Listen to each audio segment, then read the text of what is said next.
Shalom, que la paix soit avec vous. Bienvenue à notre rencontre habituelle de Christ à l'œuvre.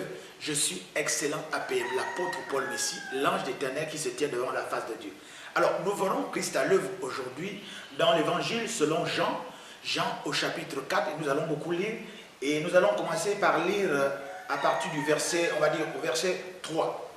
Il est écrit: alors il quitta la Judée, il ici s'agit de Jésus, et retourna en Galilée. Comme il fallait qu'il passât par la Samarie, il arriva dans une ville de Samarie nommée Sychar, près du champ que Jacob avait donné à Joseph son fils. Là se trouvait le puits de Jacob. Jésus, fatigué du voyage, était assis au bord du puits. C'était environ la 6e heure. Une femme de Samarie vient puiser de l'eau. Jésus lui dit: donne-moi à boire, car ses disciples étaient allés à la ville pour acheter des vivres. La femme samaritaine lui dit: comment toi qui es juif me demandes-tu à boire? À moins qu'il suis une femme samaritaine. Les Juifs, en effet, n'ont pas de relation avec les Samaritains. Jésus lui répondit: si tu connaissais le don de Dieu et qui est celui qui te dit donne-moi à boire, tu lui aurais toi-même demandé à boire et il t'aurait donné de l'eau vive. Seigneur, lui dit la femme, tu n'as rien pour puiser et le puits est profond. D'où aurais-tu donc cette eau vive? Au verset 12, il est écrit: es-tu plus grand que notre père Jacob qui nous a donné ce puits et qui en a bu lui-même aussi, ainsi que ses fils et ses troupeaux? Jésus lui répondit: quiconque boit de cette eau aura encore soif. Mais celui qui boira de l'eau que je lui donnerai n'aura jamais soif. Et l'eau que je lui donnerai deviendra en lui une source d'eau vive qui jaillira jusqu'à la vie éternelle. Au verset 15, la femme lui dit: Seigneur, donne-moi de cette eau, afin que je n'ai plus soif et que je ne vienne plus puiser ici. Va, lui dit Jésus, appelle ton mari et viens ici. La femme répondit au verset 17, je n'ai point de mari. Jésus lui dit: tu as eu raison de dire je n'ai point de mari, car tu en as eu 5 et celui que tu as maintenant n'est pas ton mari. En cela tu as dit vrai. Seigneur, lui répondit la femme, je vois que tu es prophète.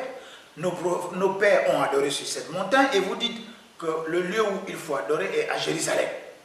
Femme, lui dit Jésus, crois-moi, l'heure vient où ce ne sera ni sur cette montagne ni à Jérusalem que vous adorerez le Père.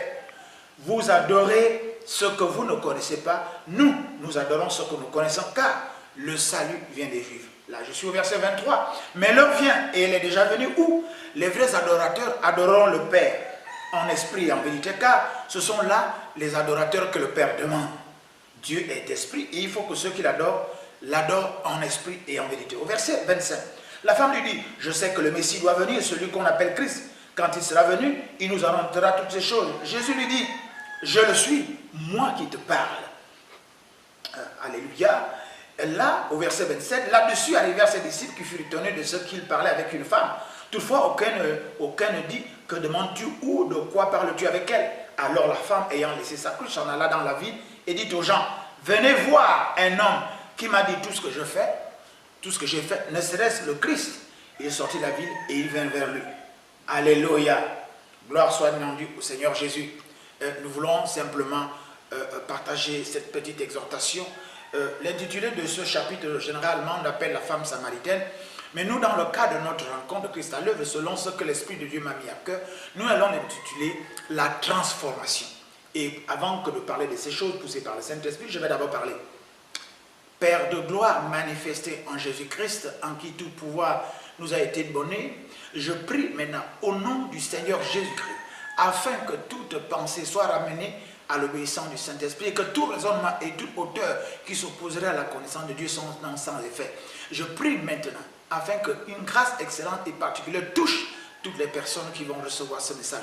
Je prie cela dans le nom précieux de Jésus-Christ. Alors, avant que de commencer, je voudrais vous exhorter à vous aménager un espace.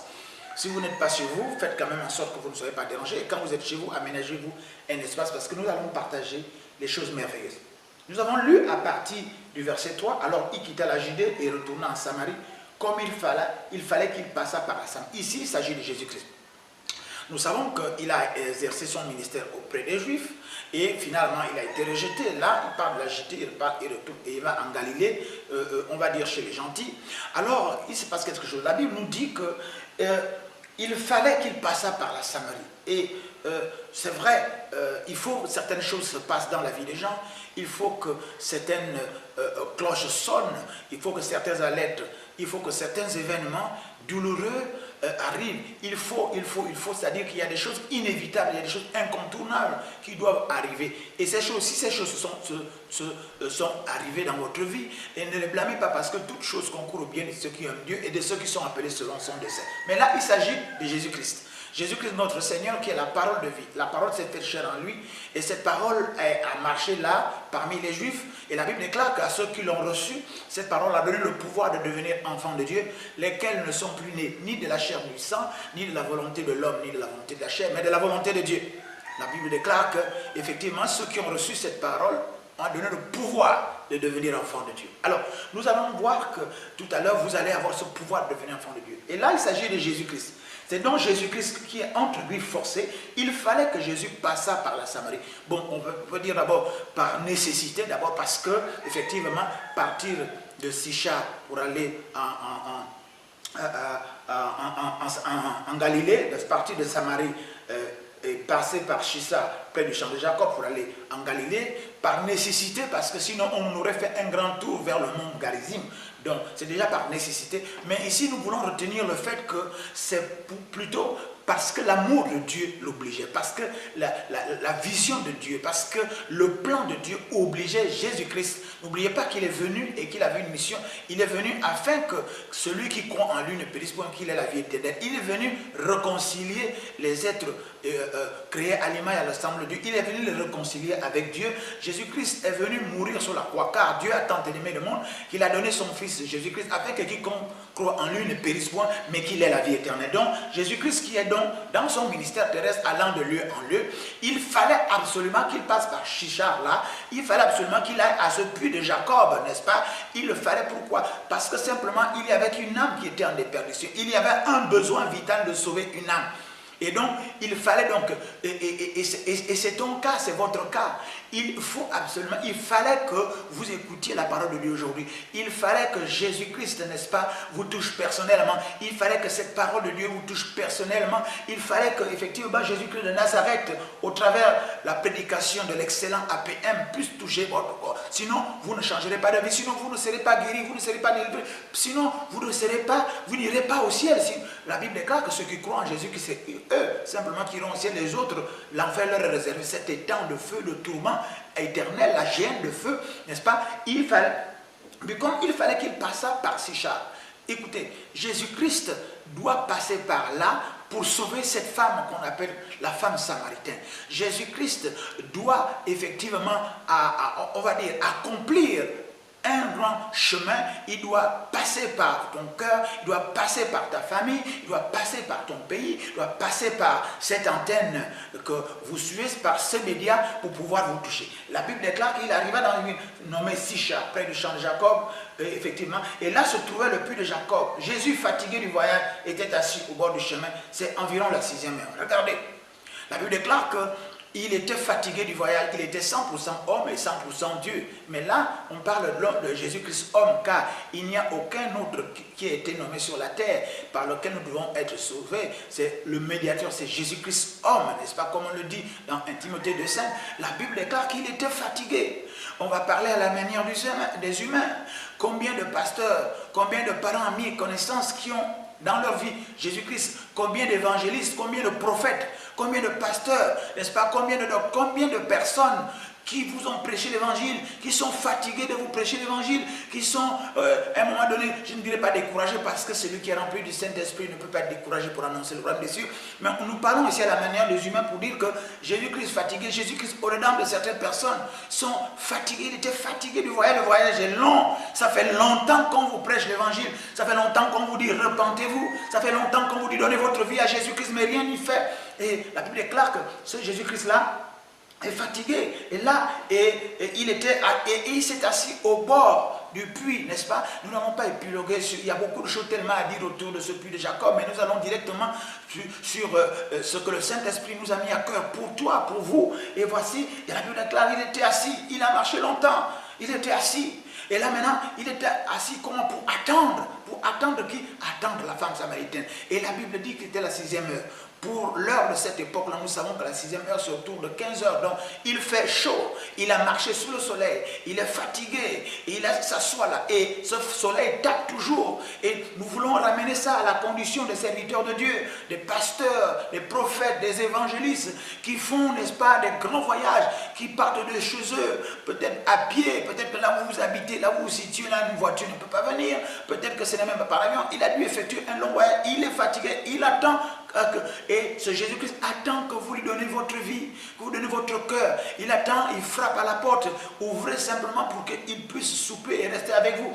La Bible déclare que c'était la 6e heure, il fait chaud à cette heure-là. À une heure, on va dire indélicate, une heure qui n'est pas conseillée. Voilà, il y a des hommes de Dieu, des femmes de Dieu, des enfants de Dieu qui sont venus vous prêcher l'évangile à des heures indues, à des temps difficiles, à des temps compliqués. Mais ils sont venus et ils vous ont attendu. La Bible déclare qu'une femme de Samarie vint puiser de l'eau. Jésus lui dit, donne-moi à boire. Oui, nous voyons que l'objet de l'attente, l'objet de ce long voyage, l'objet de cette attente, l'objet des conditions de température difficiles, c'était le fait que cette femme de Samarie, la femme samaritaine devrait être sauvée. L'objet, effectivement, de tous ces montages vidéo, l'objet de toute cette dépense, l'objet de toutes ces recherches, de cette méditation, de ce jeûne, de cette proclamation de l'évangile, c'est simplement pour que vous prêchiez l'évangile, pour vous prêcher l'évangile, pour que vous donniez votre vie à Jésus, que vous puissiez vous repentir de vos péchés et que vous soyez, et que vous croyez en Jésus-Christ pour recevoir effectivement la vie éternelle. Jésus-Christ est le chemin, la vérité, la vie. Jean 14, 6 nous le dit en vérité. Jésus-Christ est le chemin, est la vérité et la vie. Et la Bible déclare que cette femme de Samarie vient et Jésus engage la conversation. Il dit, donne-moi à boire. Waouh! Écoutez, Jésus-Christ engage la conversation au travers des pasteurs, des prophètes, des docteurs, comme l'excellent APM. Je suis en train d'engager la conversation avec vous. Jésus-Christ vous dit au travers de ma bouche, donnez-moi à boire. Façon de dire simplement, donne-moi ton cœur, donne-moi ta vie. Donne-moi effectivement, donne-moi tous tes fardeaux. Il dit, venez vous tous qui êtes chargés, fatigués, venez déposer les fardeaux, afin que moi-même, au pied de la croix, vous croyez en moi pour que vous déposez vos fardeaux au pied de la croix, pour que moi, effectivement, je vous donne mon joug, mon fardeau, qui lui est doux et mon joug mon joug est doux et mon fardeau est léger. Voilà, voilà, Jésus dit, donne-moi à boire à cette femme-là. Et qu'est-ce que ça veut dire? Ça veut dire simplement, Jésus dit à cette femme, donne-moi à boire. Simplement, il avait soif, il était fatigué. Comme Jésus lui dit, satisfais mon besoin de te sauver, mon besoin de te parler des choses du royaume, mon besoin de te bénir, mon besoin. Jésus dit, donne-moi abondant, satisfais mon désir de te délivrer, de te bénir, de te guérir, de te protéger, de venir dans ta vie, d'être comme ton Seigneur et Sauveur personnel. C'est ce que cette femme a dit à Jésus. Jésus dit, donne-moi à boire, c'est ce que je viens d'expliquer. Et voilà, et de là s'ensuit une discussion. Ce qui est important, nous avons déjà lu, effectivement, et si vous qui n'avez pas lu ce passage, vous allez seulement dans Jean chapitre 4 à partir du verset 3 et vous pouvez lire jusqu'au verset 26. C'est une histoire merveilleuse, mais nous voulons aller droit au but. Une conversation donc s'engage entre cette femme et Jésus. Il commence à parler de cela, mais nous voulons attirer l'attention que la Bible nous dit au verset, effectivement, 6, que c'était environ la 6e heure. La 6e heure, il fait chaud, il est 15 heures, il fait très chaud. Là-bas, au puits de Jacob, c'était pratiquement une zone désertique. Et là, une femme va à cette heure-là où il fait chaud. Nous savons très bien que la corvée d'eau se passe le matin et le soir. Mais cette femme-là vient là aux heures indues, aux heures pas du tout agréables où il fait chaud. Pourquoi? Parce que simplement, à la lumière de cette conversation avec Jésus plus tard, nous allons parler de ça un peu plus loin, la Bible déclare que cette femme-là avait, n'est-ce pas, déjà 5 maris, et le 6e avec qui elle est, ce n'était pas son mari. Donc, c'est une femme de mauvaise vie. Pourquoi elle vient à l'heure où il fait chaud et qu'il n'y a pratiquement personne à ce moment-là précis? Eh bien, simplement parce que nous allons voir un peu, nous regardons autour de nous, les choses de la nature nous enseignent, n'est-ce pas? Nous allons voir qu'au puits, n'est-ce pas, dans nos villages, pour ceux qui sont allés dans les villages, n'est-ce pas? Au puits, les femmes vont au puits ensemble, elles vont faire la lessive ensemble, elles font la corvée d'eau ensemble, et pendant qu'elles font la corvée d'eau au puits ou ailleurs, c'est là qu'elles parlent entre elles, ce qu'on appelle entre griffes le Congo, ça sans pouvoir insulter ou voir médire sur quelqu'un. Donc les femmes passent beaucoup de temps, n'est-ce pas, à parler, à discuter de tel ou tel sujet ensemble au puits. Et curieusement, cette femme-là n'est pas. Pourquoi? Laissez-moi vous dire, cette femme-là n'est pas allée à la corvée d'eau le matin, elle ne va pas à la corvée d'eau le soir, simplement parce que c'est elle le sujet de conversation des autres femmes. puisqu'elle a eu 5 maris et les autres le savent. Et l'homme avec qui elle est, ce n'est pas son mari et les autres le savent. Donc elle ne peut plus se joindre au concert des autres femmes parce qu'elle est même déjà elle-même devenue le sujet de discussion, le sujet de moquerie, le sujet de raillerie, le sujet d'accusation, le sujet qu'on pointe du doigt. Ben, regardez cette femme, regardez ceci là, elle est tellement généreuse, c'est une femme de tout le monde, elle est facile, elle est légère et tous les mots qui peuvent blesser. Cette femme ne pouvait plus être avec les autres femmes à la corvée d'eau. Parce qu'elle était devenue le sujet de la conversation des autres femmes à ce prix-là. Donc, effectivement, je m'arrête un peu. Est-ce que c'est votre cas? Il s'agit là d'une femme. Ça peut être également un homme. Ça peut être un fils d'une famille. Ça peut être une fille d'une famille. Ça peut être une autorité. Est-ce que maintenant, vous n'êtes plus dans le concert de la famille? Vous n'êtes plus dans le concert des amis et connaissances? Vous ne fréquentez plus les endroits où vous fréquentiez à l'époque avec les autres? Vous pouvez être en communion fraternelle simplement parce que il y a eu quelque chose de grave dans votre vie.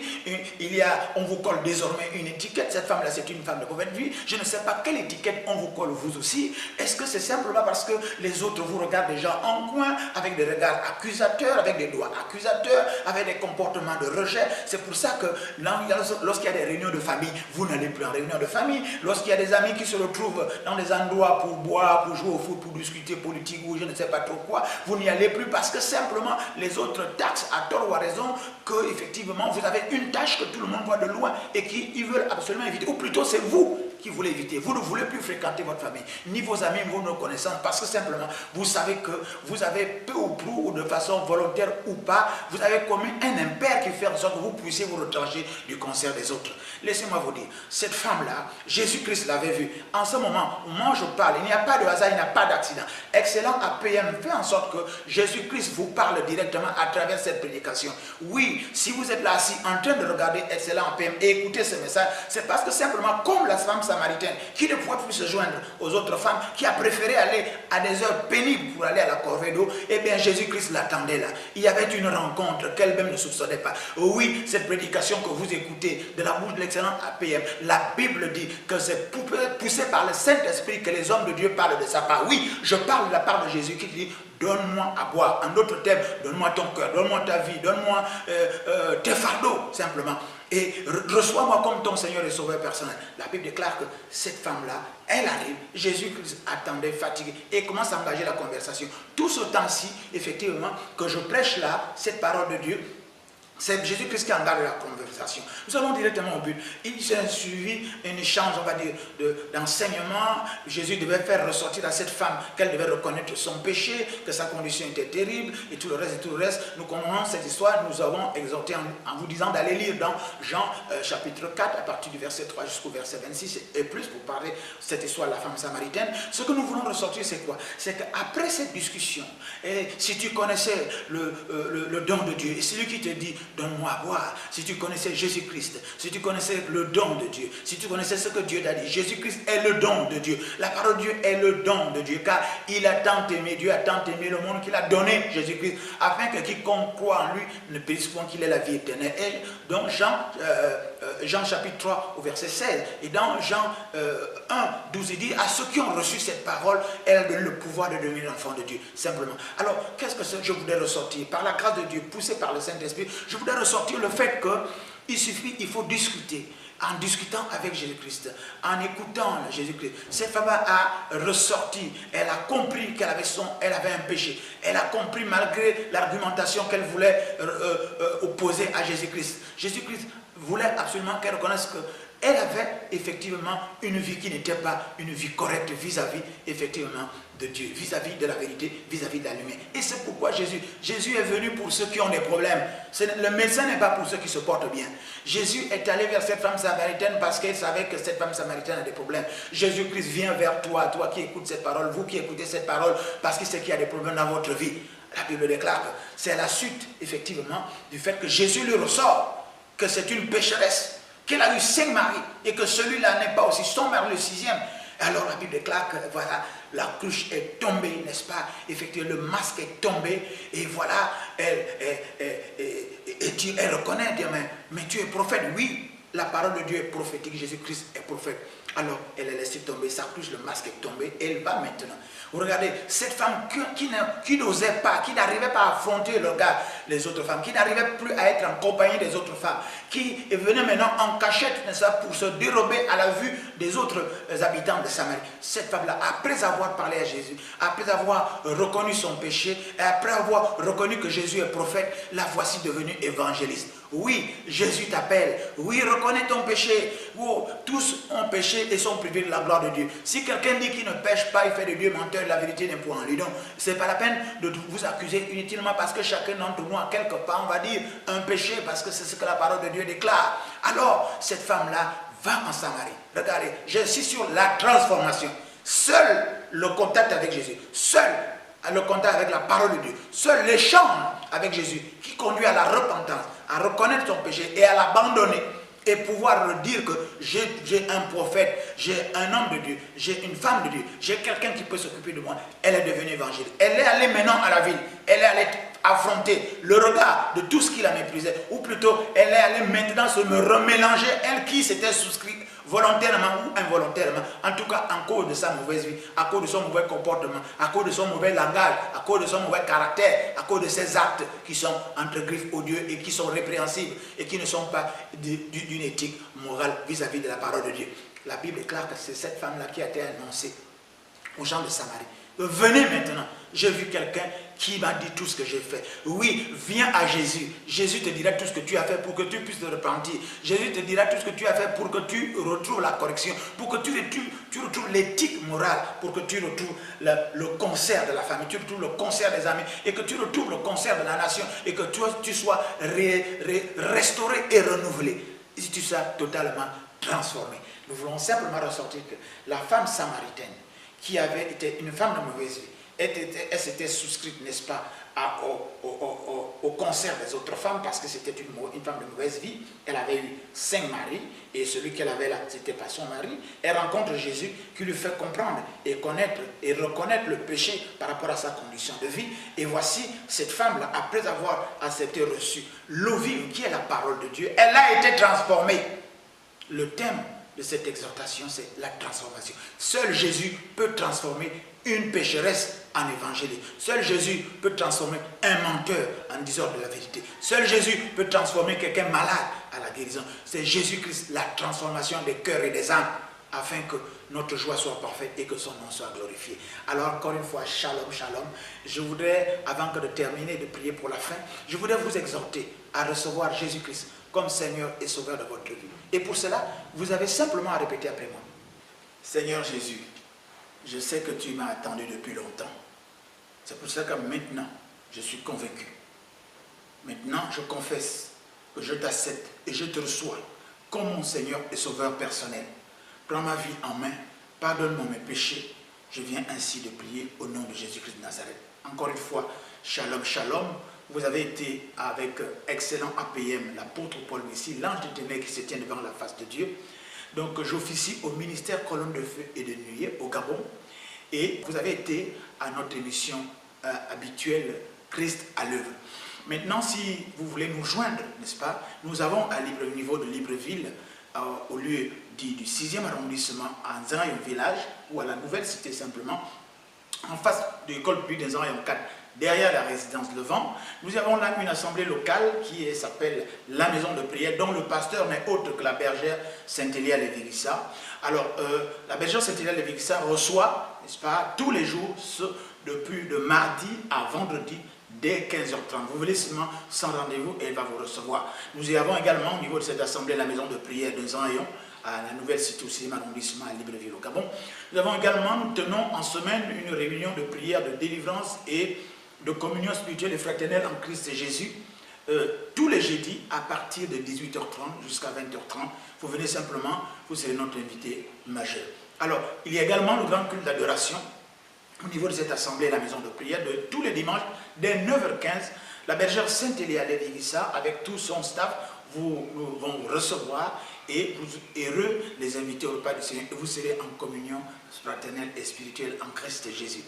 Nous avons également du côté d'une autre commune de Ntoum, c'est une autre commune du Gabon, à Ntoum, n'est-ce pas, du côté du lieu dit des Deux Lions, à côté nettement du site des eaux et forêts. Et ça se voit depuis la route. Nous avons là également le ministère Colonne de Feu et de Nuée.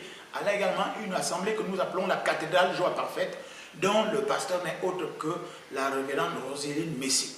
Alors, elle reçoit, le pasteur Messi reçoit tous les jours de mardi également jusqu'à vendredi. Vous venez dès 15h30 également, elle vous reçoit jusqu'à la tombée de la nuit et elle vous reçoit sans rendez-vous. Donc, au niveau de cette assemblée, nous avons également des réunions en semaine, une seule réunion en semaine particulièrement, tous les mercredis dès 17h30 et ce jusqu'à 19h30. Vous venez là, ce sont des moments de prière, de communion, des moments d'exhortation et des moments de louange et d'adoration. Alors, il y a également au niveau de la joie parfaite, la cathédrale joie parfaite de Toum, n'est-ce pas, à partir de 10h tous les dimanches, n'est-ce pas, le grand culte d'adoration. La révérende Roséline Messi vous recevra également avec tout son staff, toute son équipe, et vous êtes notre invité majeur et que la gloire de Dieu se manifeste dans votre vie. Alors, quant à moi, excellent APM, si vous voulez me rencontrer, voilà, les numéros s'affichent sur le petit écran. Si vous êtes à l'extérieur, précisez bien sûr l'indicatif 241 06 63 06 40 05 32 58 80. Vous pouvez simplement envoyer un SMS. Je réponds à tous les SMS. Ça prendra peut-être un jour, 2 voire plus. Le temps de prier, de présenter votre requête au Seigneur Jésus, et puis le temps de recevoir, et puis de vous répercuter effectivement sa réponse pour que votre joie soit parfaite et que le nom de Jésus-Christ soit glorifié. Alors, vous pouvez également m'appeler. Je vais décrocher. Si vous n'avez pas les unités, vous bipez, je vais vous rappeler. Nous pourrons avoir n'est-ce pas, parler au téléphone et puis se convenir d'un rendez-vous. Encore une fois, shalom, shalom. Que Dieu les bénisse. À très bientôt.